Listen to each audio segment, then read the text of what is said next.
Jeff, welcome to the Bitcoin Source. Can we start things off by having you introduce yourself to the world and to the audience? Jeff Booth, entrepreneur, GP of Ego Death, and author of The Price of Tomorrow. Thank you, Jeff, for that introduction. Jeff, the first thing I usually ask people when they come on the show is, where do they source their Bitcoin knowledge? So, whether it's books, courses, or even people in the ecosystem that might have helped you to become a better Bitcoiner or even orange pilled you in your early beginnings. So could you kind of give us a quick story on that? Sure. I probably, and I hate to say this because I might miss people as I do this. But so I've obviously read a bunch on Bitcoin, but I can't remember specifically who. It was such a diverse group. Gigi stands out as one of the people. He's become a friend since. But probably more getting into Bitcoin was, at least really seriously, was an investigation through writing my book. And realizing that the existing system couldn't solve the problem we were in. It would only make the problem worse. And so I was looking for an alternative system, something that could solve that.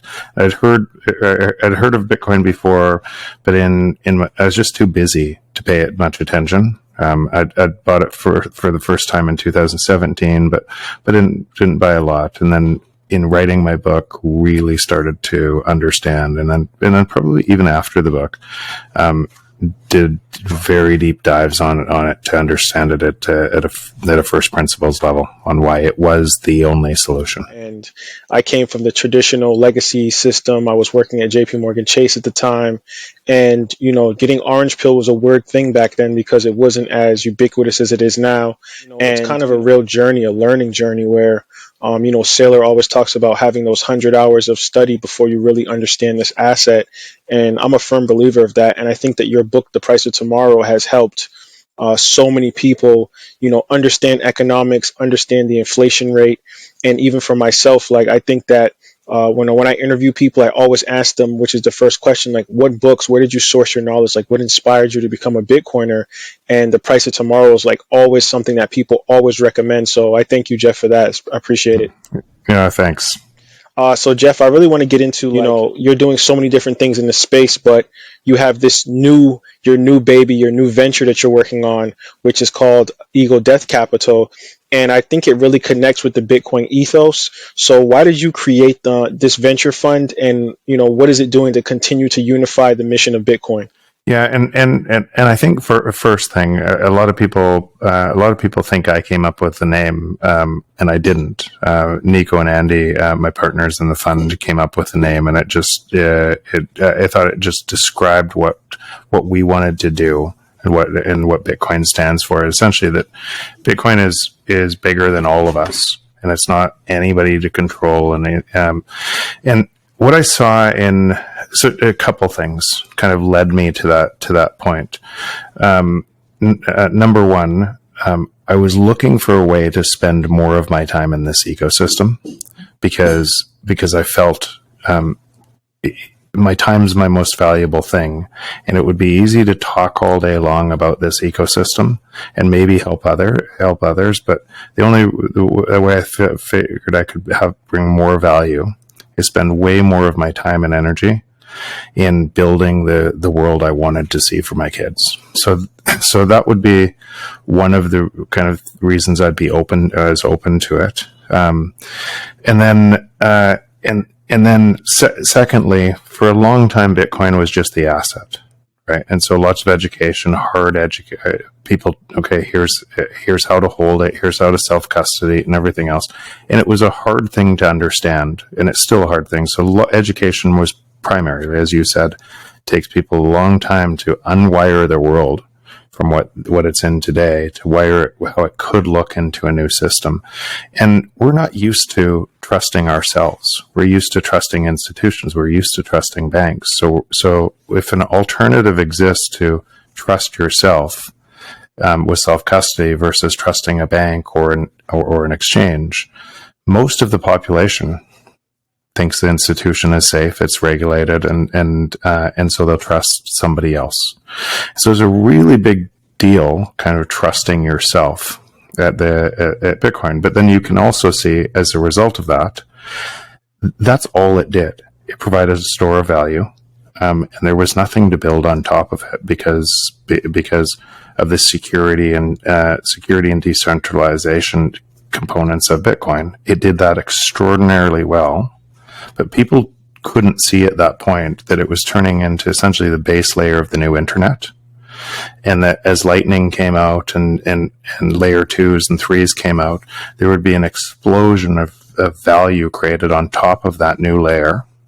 And that value creation on top of that new layer would create an abstraction, so people didn't have to understand the plumbing as much. They could gain value through the use of the second layer and third layer, and the hard to understand on Bitcoin would just move into the background over time. And so that was emerging through, and so I thought the timing was perfect to be able to create a venture fund in this space, to be able to really help entrepreneurs. And I remember, part of this is I've made so many mistakes in my life in being an entrepreneur, and I have pattern recognition for the mistakes I made, and helped a lot of entrepreneurs kind of get through that. So I thought I could apply a bunch of that same pattern recognition off of that and save a bunch of other entrepreneurs in this ecosystem themselves from hitting some of those same walls, and accelerate their progress as a byproduct. And it's been remarkable.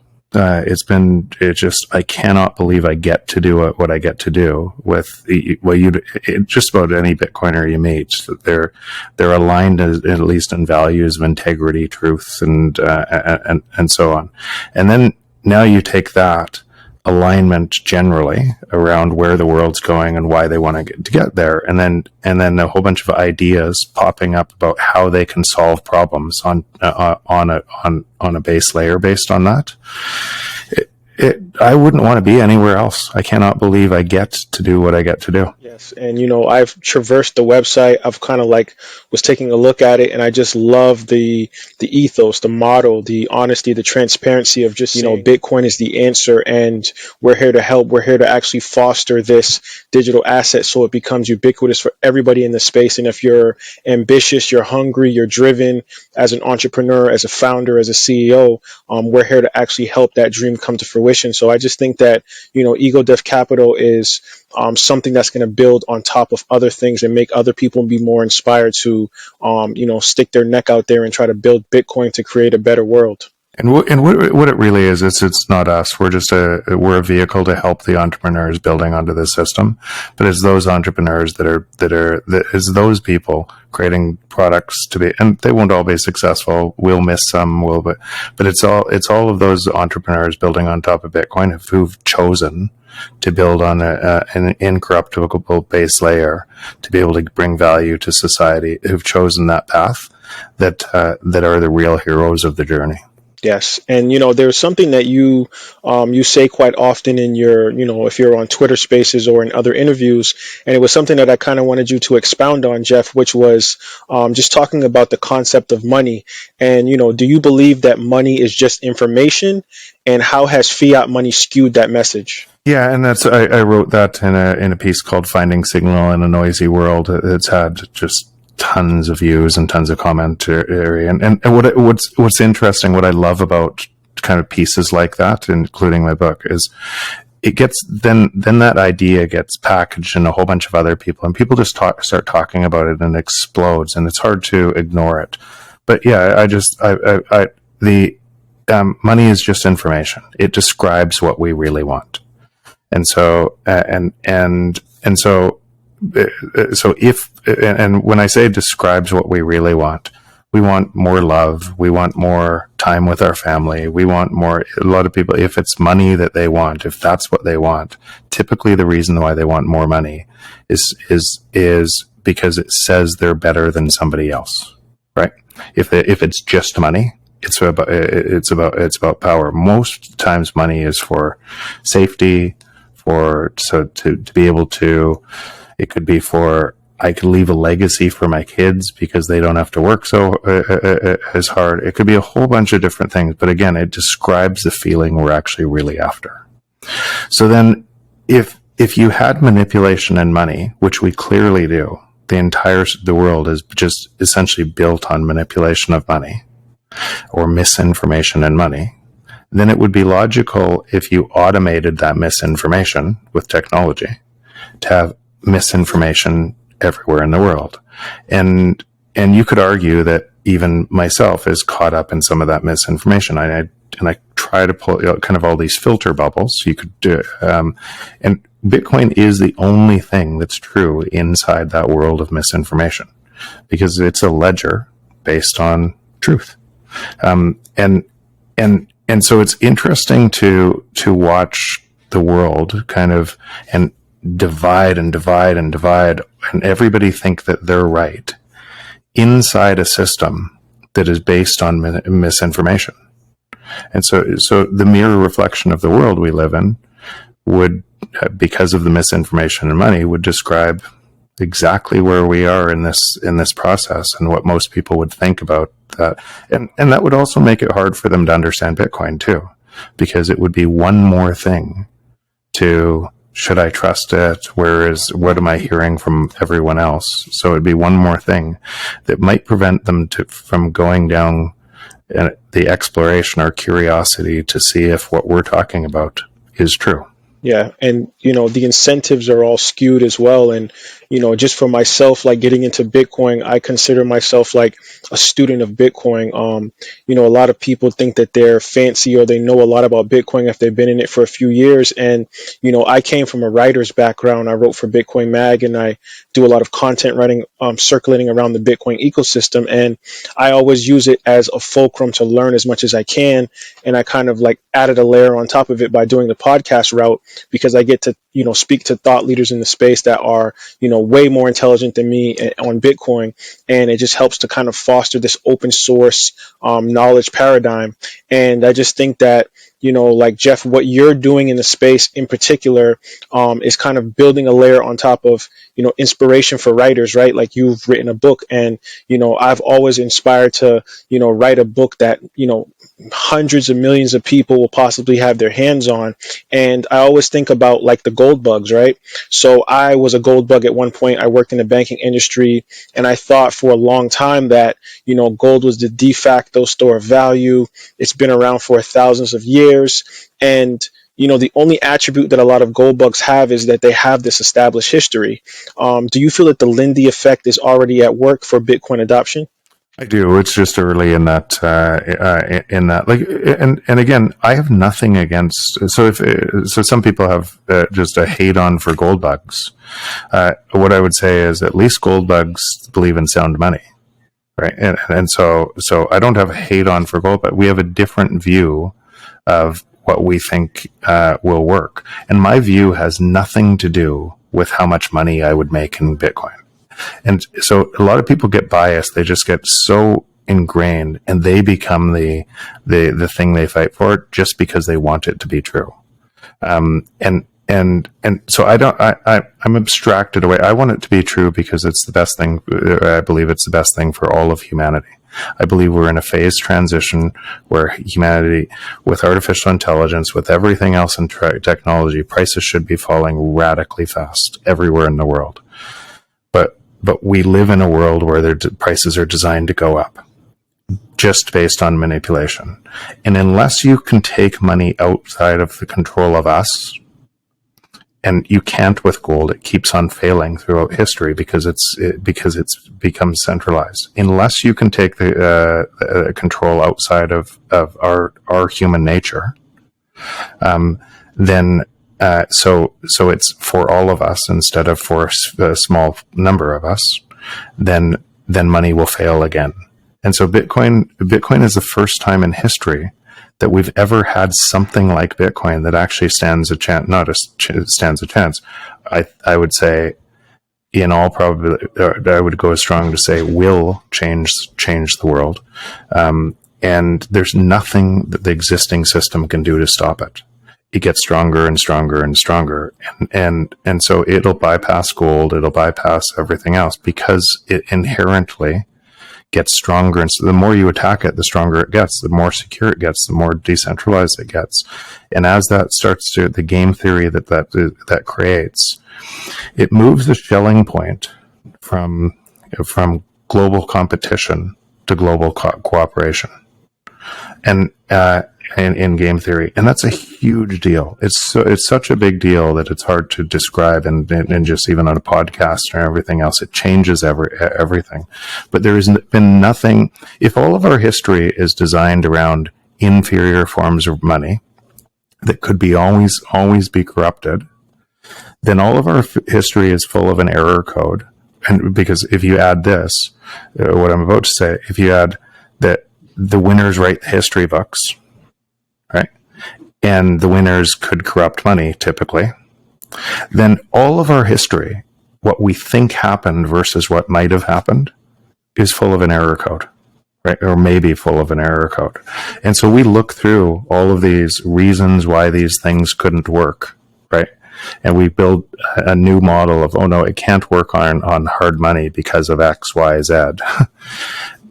Without an understanding of the new technology and what that changes. So the future is really bright on that new technology.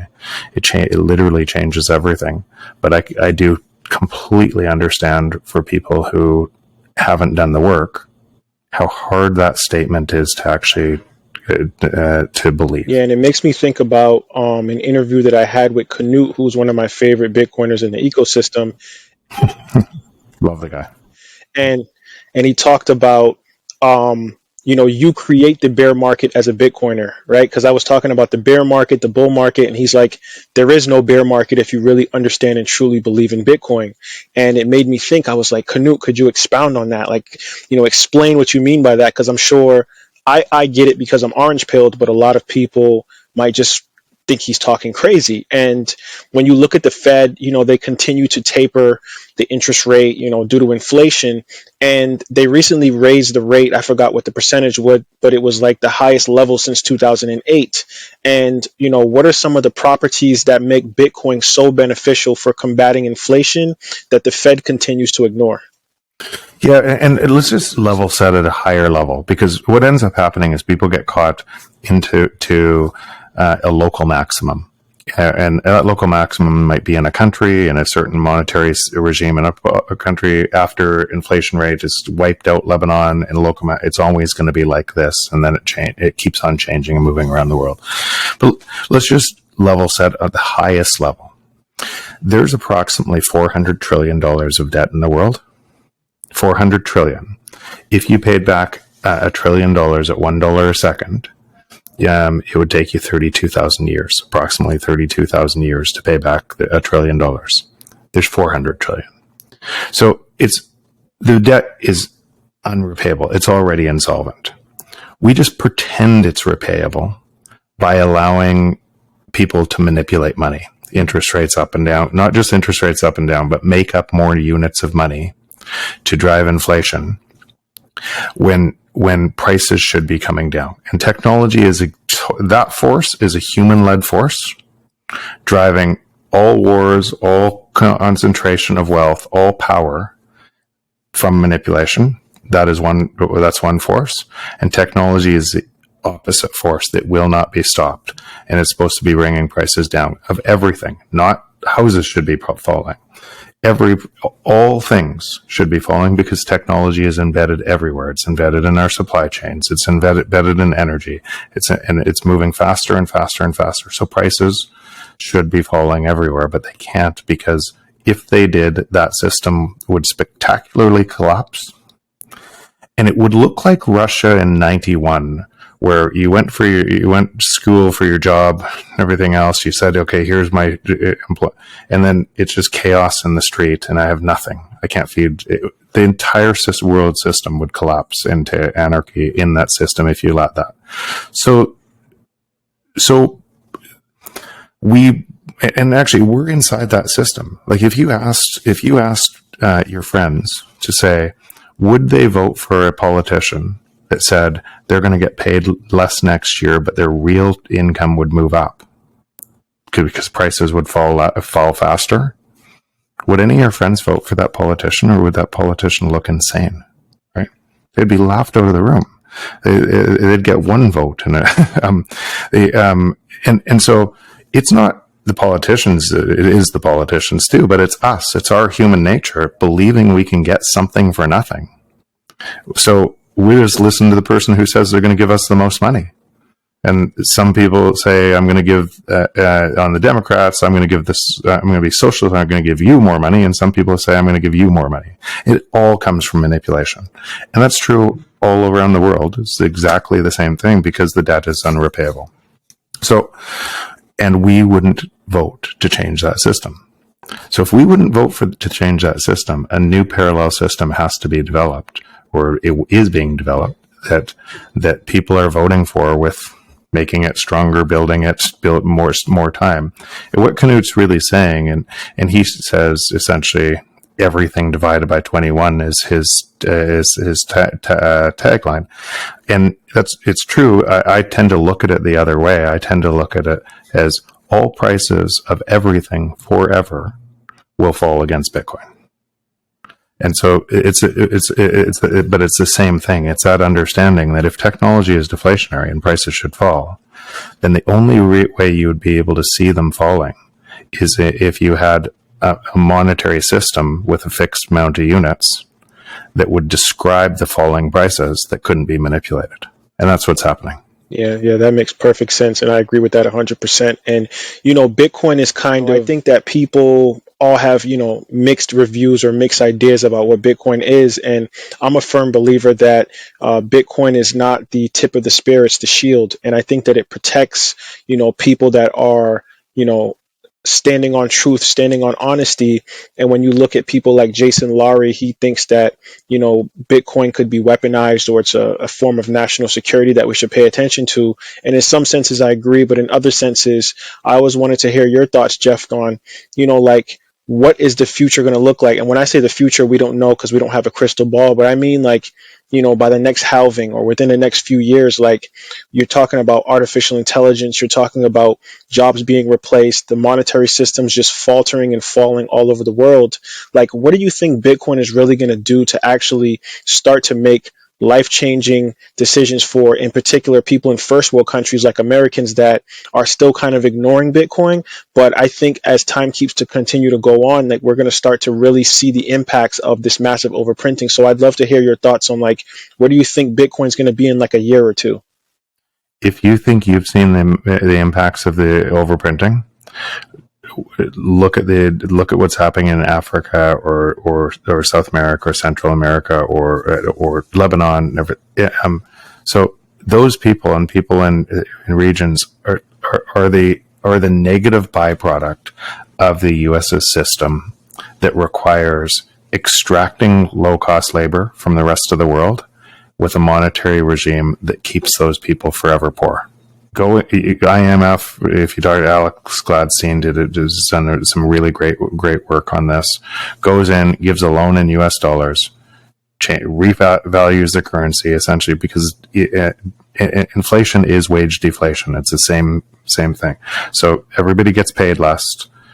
The US corporations go in and strip mine some of those countries and steal from the population because of people and force them to bring in food on a U.S. system forever. And how would they ever pay back those U.S. dollars denominated in that? It's literally impossible because the debt has to keep getting paid. So you're putting people all over the world in literally slavery to protect a system. And so when you say people in the U.S., this is going to be the greatest wealth transfer from the West to the global South. That every single person on the planet has a choice to be able to protect themselves in this wealth transfer or to gain part of that wealth transfer by buying Bitcoin and being able to hold it or save in Bitcoin, create value in Bitcoin. But if you're close to the monetary, if you're close to the monetary monopoly, you're less likely to see it. You're just and for the exact same reason that Kodak didn't see the digital camera that they created to destroy their business. The exact same reason that Blockbuster didn't see Netflix coming, because what you do is you try to protect your monopoly, and the money monopoly has it's benefited largely a bunch of the world, but it's benefited it to a greater extent the U.S. And that monetary monopoly is breaking down, and it will break down. There's because now you have something that is outside of that monetary monopoly that is decentralized and gets stronger and stronger and stronger. And who would go first? Obviously, the people most hurt by that monetary monopoly would likely go first. Yeah, and that makes me think about what Max Kaiser always talks about with El Salvador, which is kind of like a testing ground for this. And I always wondered, like, El Salvador has kind of arbitraged Bitcoin in a way where I think other Central American countries can kind of see what they're doing. Crime is down, their job market is bolstering. So it's like I've always wondered, like, why haven't some of these other countries really started to, create like a Central American union where they all adopt Bitcoin and kind of like box out some of these other places. And when you talk about deflationary aspects of Bitcoin, it's always like one of those things where it's weird. It's like, are people just waiting to see what's going to happen, or are they aware of it and they just choose to ignore it? And I think you kind of answered that, but it's just weird. Like Bitcoin is a very unique asset, and just me being an observer and a student of it, I've always wondered, like, why only El Salvador or CAR or certain places where it's just like it seems to be bouncing around the globe, but we can't just get a true understanding of like a place that just grabs it with 4 or 5 countries at one time. Because to be able to do that as a nation, right? To be able to same thing that we're now again, a nation like El Salvador that had extraordinary crime and poverty and the works. You have a leader with a 90% profile, or he can drive home that change and force that to happen because the nation is so suffering. They bring in a populist leader, and that populist leader grabs onto something that he can make him really himself drive through changes. Some of those changes you might argue, like he gets attacked and everything else, and obviously he gets attacked because the existing incumbent system would do anything to stop a leader like that, right? But I'm not going to. Is he great? Is he not great? Because some of the things, maybe he goes too far on some of the things. He's going to get elected a second term, even though the Constitution there says he's only supposed to have 1 term. But then inside that decision, you'd say, could he actually have success if he wasn't a second term? Or would it just all revert? So these types of questions are very thorny on both sides, and people take a whole bunch of sides on that. I just tend to think on a change this big, on a monetary regime change, that we're inside a system that we wouldn't see changing. It's kind of everybody in their own time. But the thing is, you don't have to wait for your country to do it. Every single person on the planet has the same access to this monetary standard that every other person on the planet has. And you have to wait for no one. You just go. Yeah, I agree with that 100%, Jeff. And, this Bitcoin conversation has been awesome. I learned so much. Before you go, Jeff, can you give people your social media handles and any future endeavors that you want the audience to know about? My website is just jeffbooth.ca. And from there, I'm spending a lot more time on Nostr these days because, so if you're on Nostr, shoot me on Nostr, your public key, and that goes for you as well. And I'll follow you there because I want to spend time in the world I want to create, and I'm spending time in the systems and the decentralized, tied to Bitcoin, honest money world that I want to create. So I'm going to spend more time there. Yes. And I want to spend more time in the world that I want to create as well, which is all based around Bitcoin. Jeff Booth, thank you, man. This has been an awesome interview once again. Thank you for being on the Bitcoin Source. Have a good one.